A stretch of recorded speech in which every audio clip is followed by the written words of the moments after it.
Hello and welcome, gentlemen and ladies. When ladies are watching through our men's show, Wild at Heart, real, authentic, uncut, real guys talking about authentic topics, and don't have a script, and we don't cut it, we don't edit it. What's out? It's out. My name is Roland. I am actually of this show. I'm the host and moderator of the show, and the creator of it. I'm also doing other shows on USA Global TV as a co-host together with the founder and CEO, Dr. Jacqueline Kerbeck. Different shows, an environmental show, business shows, the Mallorca Connections. And yeah, my background is actually I call myself a entrepreneur. So I'm in business since many years. Together with my team in Switzerland, we coach, consult, train, and spare huge international businesses and organizations around the world since almost 3 decades, 28 years right now. But also for interesting our startup projects we are supporting them. That's my main business since many years, and I'm absolutely dedicated to this. If you want to find more information, go on my website. It's my name, rolandfriedl.com. It's ROLANDFRIEDL.com. I spell it for those guys who are listening on a radio station or on a podcast. And from there, you can link to SBS, the Spartan Performance System, that's the business side, or to Sparring for Men, that's the man's side, or to Wireless Love Rocks, where we coach people who want to have the same, maybe real lifestyle like I do, because I'm broadcasting here live from Andalusia, from the south of Spain, very close to the Portuguese border right now. Yeah, and the topic for the show is how to celebrate the holiday season. Actually, Christmas is coming up in 10 days. So how to celebrate the holiday season with love in your heart as a man with your family. This episode for today. And normally we have a larger panel, international panel of different guys from different places in the world. But two of them have their days that don't feel good. And the other two guys, they got an international call to put on the TV set, because otherwise the soccer game can't start in Qatar. So it's just my dear friend, but I'm very happy that he's here, and we always have a good conversation, sometimes controversial, but I love it. I'm very respectful communication and a discussion. Welcome from Germany, my dear friend, Christian Brosch. Hey, Roland. Hi, how are you doing? This is quite private today. Yeah, it's the two of us. Hey, it's okay, man. It's okay, man. That's good. I'm into soccer too. I'm a huge soccer fan. I love to watch good plays, but I'm committed. I'm committed to the man's show. So I'm here, and thanks that you're committed to, man.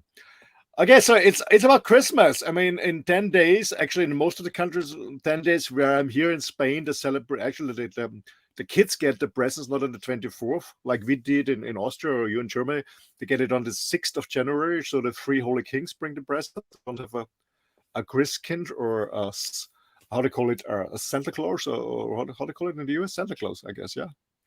So that's the three kings. But anyway, I don't know what your experience is, but when I was preparing a little bit about the show, meaning just have a short review or a shot back about the last 58 years, my Christmases that I spent as a kid with my parents, then as a student with my peer group, then with my family, my wife, my kids, then after divorcement alone with my girlfriend, and so on.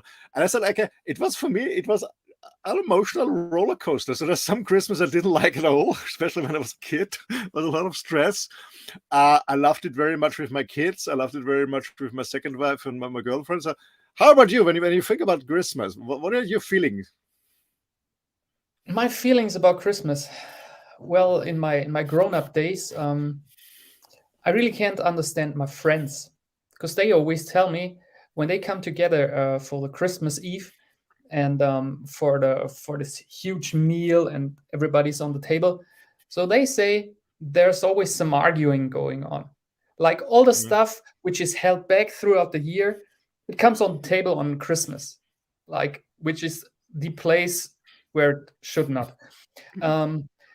But if I look how Christmas is working on my family, it's completely different.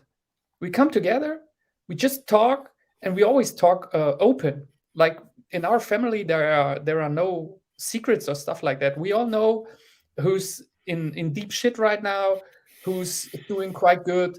It's very a very honest place. So Christmas for me is very joyful because I have two sisters, two younger sisters, and with one of them I'm cooking on Christmas Eve. This is like a tradition, so my mom can chill. And yeah, we are cooking. We're having fun in the kitchen, my sister and I. And my mom's preparing the table with my dad, and so it's really easy, nice, and cozy. And yeah, there is a lot of love around. Absolutely, absolutely. Well, you know, as I said, for me it was a roller coaster. When I was a kid, I didn't like Christmas at all because my parents was always arguing. You know, my dad was working a lot, traveling all the time, and only here on the weekend, and then there was a lot of pressure. And I was I was a very introvert boy, and I always was. You know, when they said, "Okay, what do you wish for Christmas?" I was always wishing to get a book, and when I got my book, I took it and went to my room and started reading and not hearing all the noise. Oh, I'm our dear friend from Egypt is here from Middle East. Let's welcome Mounir. Hello, and I'm in red, just in the t-shirt that is right for the holiday seasons. Ah, nice, nice. Okay, thanks for joining us. Thanks for joining us, man. So we're just discussing about Christmas, and I said, you know, mine in the beginning, you know, as a kid I didn't like it, so I was always taking my book when I got a book on Christmas and hiding in my room into my bed and reading. And then I remember when I had my first marriage with my first wife, together with 3 kids. We always spent Christmas with her family, so with her parents in her house, which was a little bit annoying for me because I could never buy a Christmas tree. You know, as a man, you want to bring home a huge Christmas tree, you know, stuff like that. So it was a little bit annoying, but it was always, as you said, Christian, it was always a very peaceful, loving event, coming all together with her brother and her sister, with her parents and the family. We had all dinner together and stuff like that. I absolutely enjoyed this time. I absolutely enjoyed it.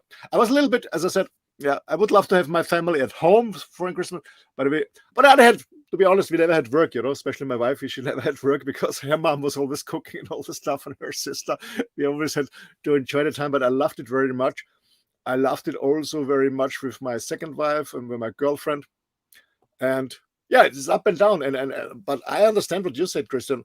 For me, Christmas should be a peaceful. Well, actually, not only Christmas. I mean, hopefully the whole year is a peaceful time, and not only Christmas. But there's a lot of pressure on the people, you know, because you know, I know it from friends. When I talk to friends too, when they're arguing, and I said, "What's going on Christmas?" And they say, you know, there is so much hope and so much pressure to have a nice party or a good time together. You're preparing, getting the gifts and the presents for the kids. The wife is cooking, preparing the Christmas tree, doing all the decoration. There's so much that people put so much pressure on them. The expectations are so high, and then there's one wrong word or one misunderstanding, and everything explodes, and all this fake stuff really, disappears. Mounir, how about Christmas time? What do you think? My first question I ask a Christian is, what do you feel? What emotion comes up first when you think about Christmas? Is it, oh shit, all this family, or you said, oh, wonderful, I love it?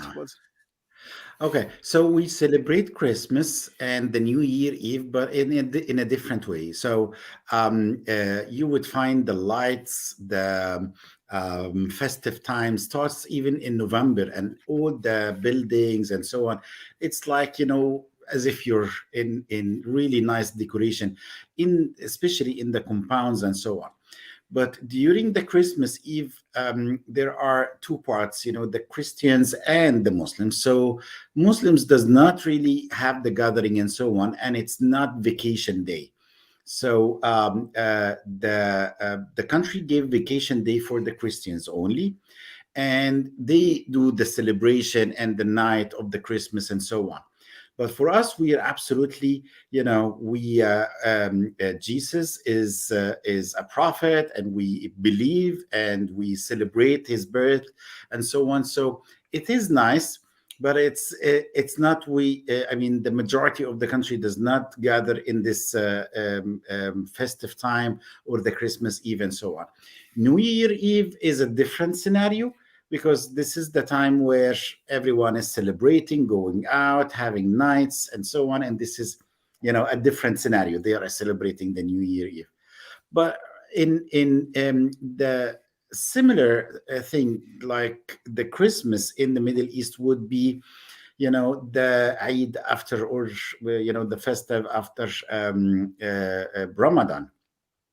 After being fasting for the months and so on, there are a few days vacation, shut down, and this is where some visits of the family and so on that take place, and as well as the Eid of El Hajj. So this is where the time where actually do a lot of family visits, but it's not big gathering. It does not work like in the Western part, where there are, the gathering of the entire family in one place and so on. But there are a lot of visits happening, and the small families are put together. And are there also presents, gift involved, like we do in the Western culture? During the Christmas? Yeah. Yes. Yeah. We do the tree, the Secret Santa. It's everywhere, so we're doing it, and then under the tree, and we do it. But it's not. It's not the big presents. And during the Eid time, they give money, but not presents. So it's the tradition is from the elder people giving to. So the grandfather would give money for his grandchildren and so on, and maybe his children, even they are grown up. Here you go, you're still my kid, and so on. So they give the money, but not presents. And in the Christmas, there are this, of course, in everywhere, the Secret Santa, the trees, and so on. This is Christians or Muslims. We do it. We share the things. By the way, let me tell you something. It's exactly like the Christians do during the Muslims' festive time.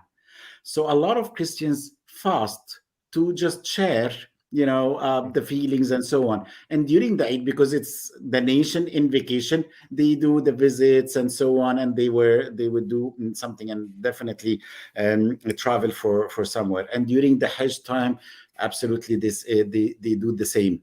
They do not take the Hajj or open the things, but they will exchange greetings and so on. And as families, they will definitely gather and celebrate it with us as well. Yeah, we have also this fasting in the Christian culture after Carnival until Easter times. It's also 40 days. I guess I don't know if many people are doing this in the Western culture. I know some friends of mine that they say, okay, I don't drink alcohol or stuff like that, or I don't have any chocolate.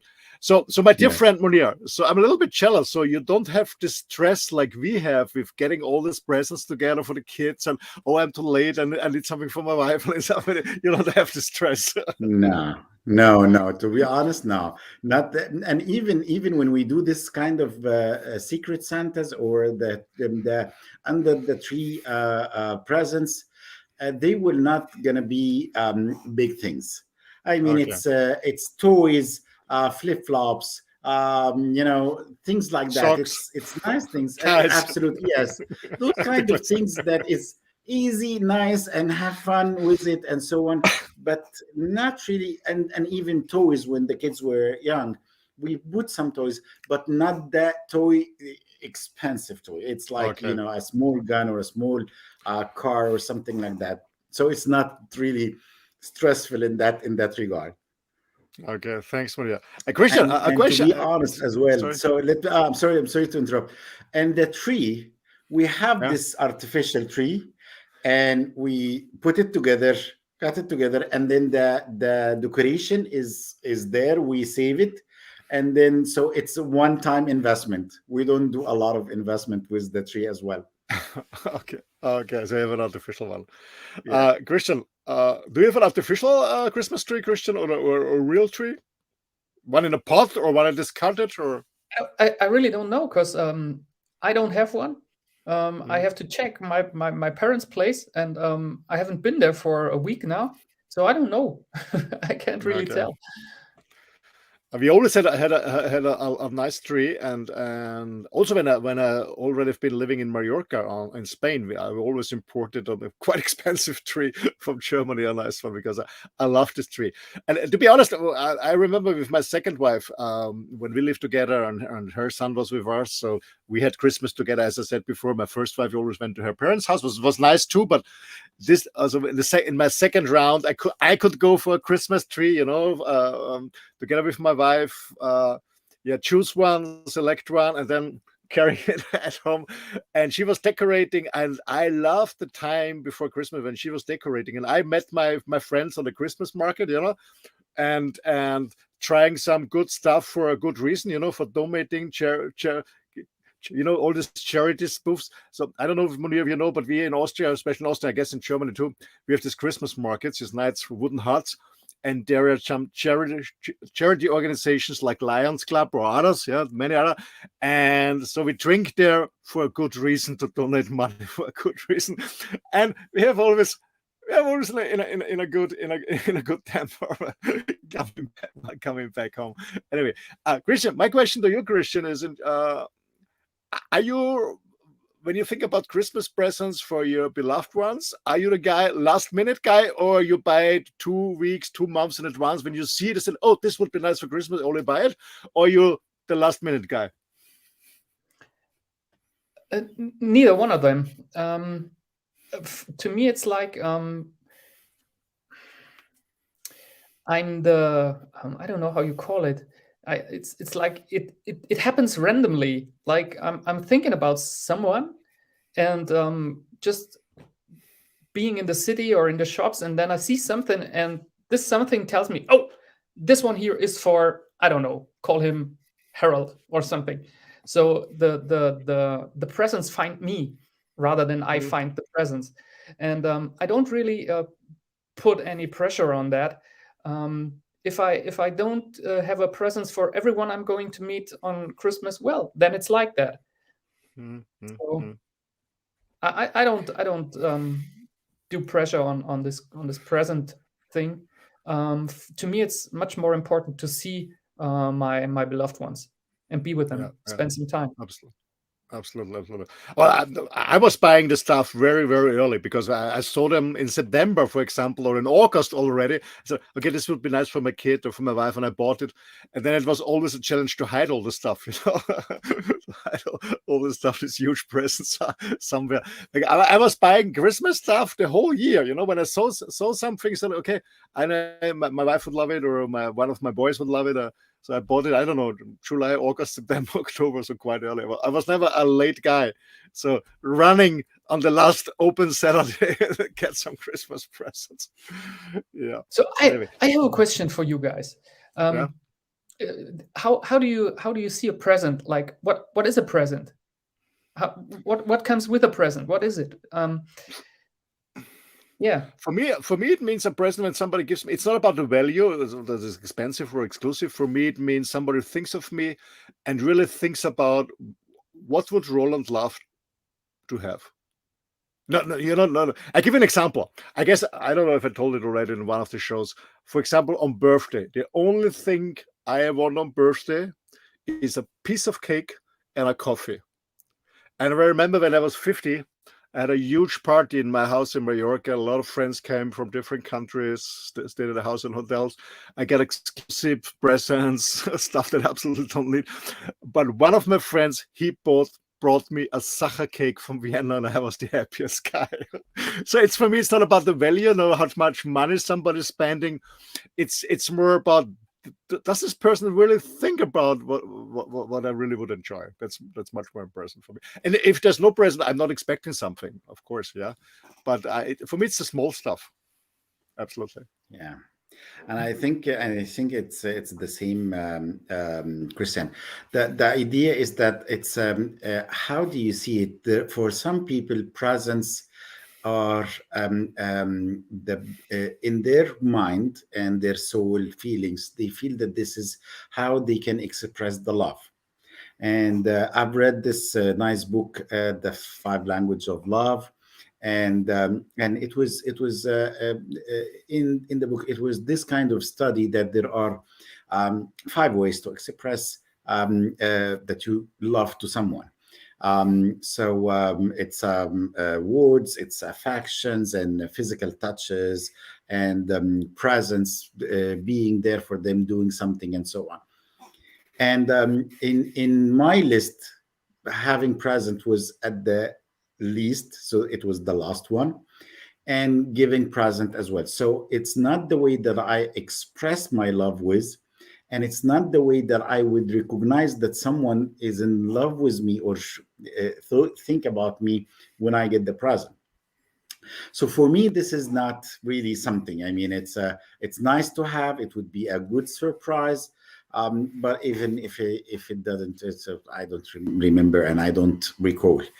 But for other people, it can be on the top of their priority to express their love, or to receive the love. This kind of thing. If I receive something from you, that means that you love me so much. This is the way that I would translate the present, that you love me, and that might be very important with them. Absolutely, absolutely.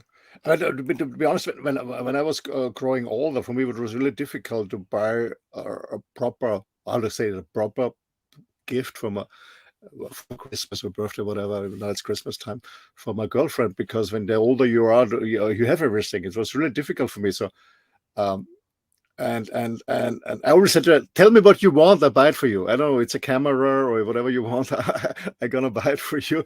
But I want you that you are happy, because it is. I don't buy.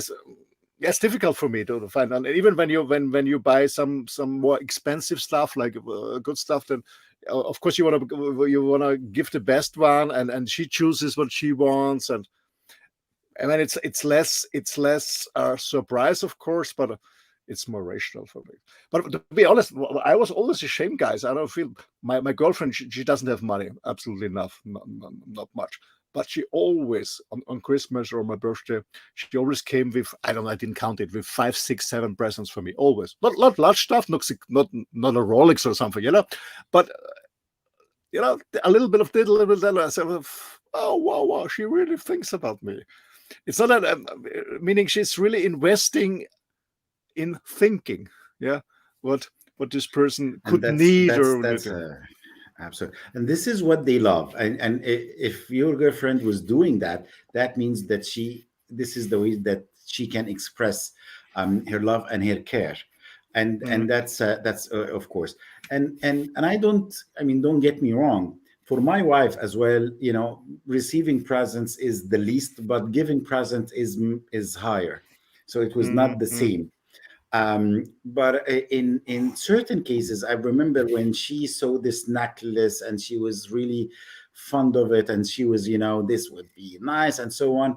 And then after maybe 4 or 5 months in her birthday, I was just taking her to a nice dinner, and we were chatting and so on. And I said, I'm going to be going to the toilet, and then I'm back, and then the bag with the brand, and she was all over the moon. They of course they would love that, because they feel that you remember, that you care, if there is something missing and so on. This would be nice. My last present, it was during my birthday. It was a massage. So that was really good, because absolutely I needed this kind of relaxation, and she was doing it, and it was nice. So of course, I mean, the art of the presence, as Christian is saying, it's presence. Call me. I am for this one. And this is the art of choosing the present, relevant presence, and something that will touch the heart, rather than just giving something that is expensive or showing off, or just giving it without the real care from the heart.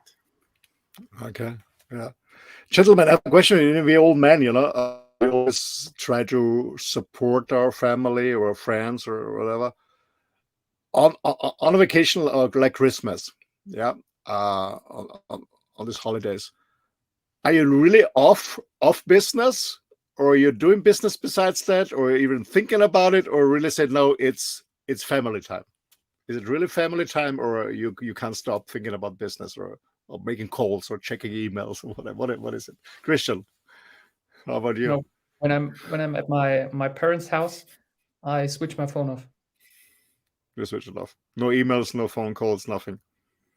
No, my dad is now I think he's 78, and my mom is 86. So I think I can respect them and the time best if I switch my phone off. Yeah. Okay.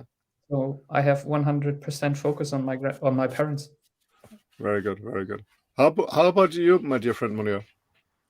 Well, I wish I can be half of Christian, but it's no. I mean, it's okay. During this kind of, everyone is in vacation. That means that it is. I mean, the nationwide is on vacation, so it's less stress. You don't have a lot of emails. You don't have customers because we're all off, and that's a good stuff. But of course, as my business is a little bit international, there would be some of the people from outside of the country, and they are trying. I do my best, and especially when the gathering during the lunch and so on, I just focus on that. But I would do something in the morning, I would do something in the evening, as usual. Yes. I remember, my dear friend, one day I called you and I wanted to discuss something with you, and I said, I'm out with my wife for dinner. And I said, hey, enjoy your time. I said, no, I have time. I said, what the fuck is he doing? No.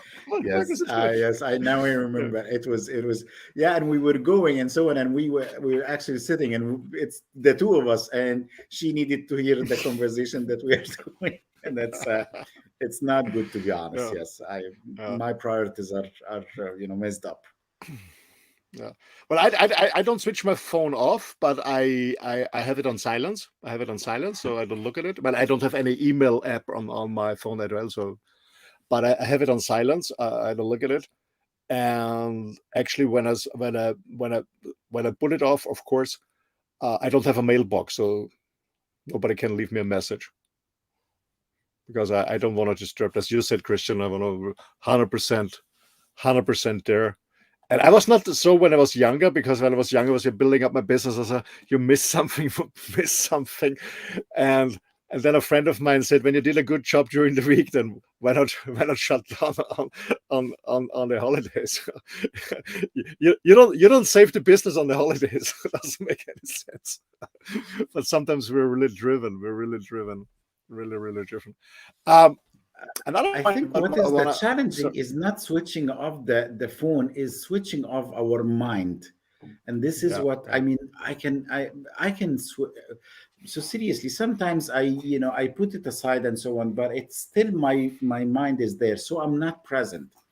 And this is something that is I remember the therapy was saying, and in fact, she was talking about the present, Christiane, and she was saying, what's more important from getting a present is to be present. So that's the most important, and that's something that we really need to work on it, because it takes some effort and focus in order to be doing that. Yeah, actually, it's the greatest gift we can give is giving time, or that's the greatest gift we can give is time. Sorry, Kirsten. No, I like that the sentence she said. Presence is very, very important, because you're the human right next to you is they feel it. They feel that you are there, really there, or that you are not there. And especially women, they have very fine antennas for that. And also kids, I can say from my own experience with my Yes. kids, you're there, but you're not present. Absolutely. Yeah.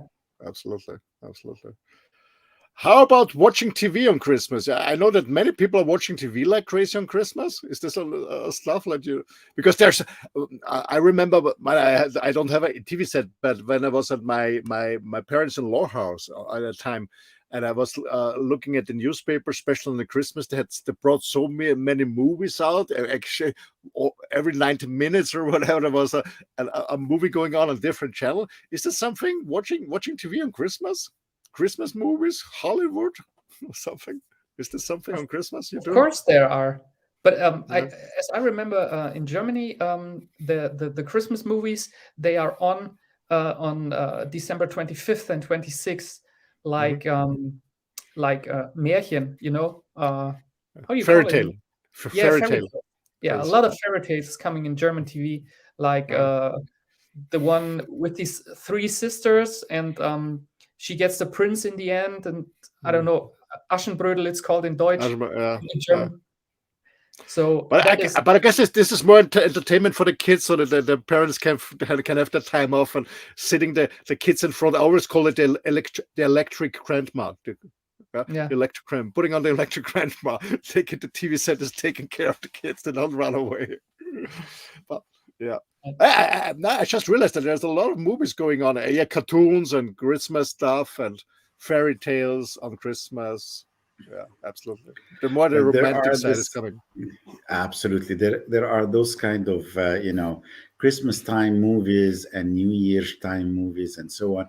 And that would go for me in the New Year Eve. I would definitely, this is the best, because in my young age, I used to go out. And in fact, the nights did not go well all the time, because of, a lot of drinking and a lot of people, young people who are not accustomed to drinking and so on. So they drank and then they got, drunk, and then they drive and then they fight or something like that. So normally, New Year Eves were not really nice. So after few bad ones, I decided that the best thing to do in the New Year Eve is to order a big pocket of Kentucky Fried Chicken and a large one of PepsiCo. Absolutely. And then I watch TV and those kind of, Love Actually, I saw it like, 5 or 6 years, I would say, because New Year Eve. And each time I would cry at watching, and then at the end of the day, they love each other's and so on. And then this kind of, spiritual time where the families, the loved ones and so on, they bring good emotions. And then I eat the pocket, and then I eat the French fries, and then the Pepsi, and then watch the movie, and then sleep. That would be my best New Year treat. I remember this conversation when we talked about, I guess it was last year, 2 years ago. I remember the Kentucky Fried Chicken. I told you about that. Okay. Yeah. I thought I was giving you some news. I think it was 20 something years for now. I do the same, and it's always KFC, nothing else. And this is where I get my emotion up and running. I wonder if you guys are you doing rituals for Christmas? So for the Christians, they do, of course. They have the Christmas, and we have, by the way, 2 Christmas days. So we have the 25th of December, and we have the 7th of January. So there are the Orthodox. They are believing more. It's their calendar that the Christ has been born on the 7th, and other people they are thinking it was on the 25th. So and a lot of Christian family have both. So we celebrate both. And for that they choose the vacation day, so they can choose to have it on the 25th, or they can choose to have the 7th as the vacation. And of course, they go to church, and there are this kind of, big celebration on TV. The Pope is there. The president would normally go, or someone from the high state would go and celebrate and give a small speech for the Pope and so on. So it's of course there are this kind of ritual, spiritual things, prayers, and it's a big one because we have big churches. Especially for the Orthodox, so or the Catholic. I'm not sure. My apologies, for mixing things. So, but there is this big church in Alexandria, big church in Egypt, in Cairo, and so on, and a big celebration is being there. Okay, because a thing that is coming up more and more in Germany is preparing for Christmas. I think it's 12 or 13 days before Christmas, like starting. It's called Rauhnächte. And you know it? Yeah. I know it, yeah. My girlfriend always takes a time off and for the Rauhnächte, yeah, always. Yeah, And this is really she got me preparing involved. yourself for Christmas and for the change of the year. It's like writing down what you are grateful for, things you want to let go, things you want to have closing or have closed, and like, well, finish something, or things you wish for next year. And it's kind of meditation. Some people, they burn some herbs doing that, or make a fire. And then I think it's about, I don't know if it's on 24th or 25th. You have a big fire and you burn all these wishes, or you burn all those papers you wrote the things on it you want to let go, and stuff like that. I like this tradition, or this ritual, because it calms down a little bit. It slows down the time a little bit, and you are more connected to yourself, connected to your true wishes, connected to your heart. And this is off this commercial stuff, which is well, the regular thing for Christmas, more or less. I guess the so-called Rauhnächte, I don't know the English word. This is a tradition from, I guess it's a Celtic tradition, or it comes from the north. Think so too. Yeah, I think so. Yeah, actually, this year it's from the 20. It's quite late. It's because it's a special moon constellation. I guess it's after Christmas until 18th of January or something like that. Yeah, actually. So, well, thinking about it, thinking about some tradition. Well, what we have is never have unwashed gloves over to the New Year, so we have to clean all stuff. That's what we have. Okay. Yeah, washing all stuff. Don't have unwashed stuff for the next year. That's what we have. But another tradition was just the normal stuff. The man brings the Christmas tree at home. Girl is decorating. Man is donating and on charity. That was a ritual, and I loved it very much. It was always fun with my friends to have fun together. And I remember with my parents, my first marriage, we went to church, we did prayers and stuff like that. And one of the rituals was, of course, it's also the food. We had always a very nice, very nice dishes on the 25th, not on the 24th. It was on 24th was more a simple dish. But on the 25th, yes, we had always a very nice lunch and dinner. But also, I mean, holiday, as Mounir mentioned it's not only Christmas, it's also going on New Year's Eve. Let's spend the last minutes a little bit on New Year's Eve, guys.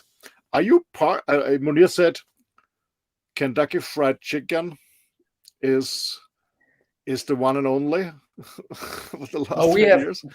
We have a weird tradition. My dad is let us know. Absolute fan of Dinner for One. We always have to watch it. And on German TV, it comes in I don't know in how many channels, and it's like the one is ending and you switch to the next channel, and there it's just starting. So we spend about an hour watching Dinner for One, and my dad is hilarious with this. So this is what we do. I remember this is the funny stuff. Yeah, it's always same time, same procedure. Yeah. Absolutely. But are you going out, Christian, on New Year's Eve, or celebrating at home with friends, or what are you doing on New Year's Eve?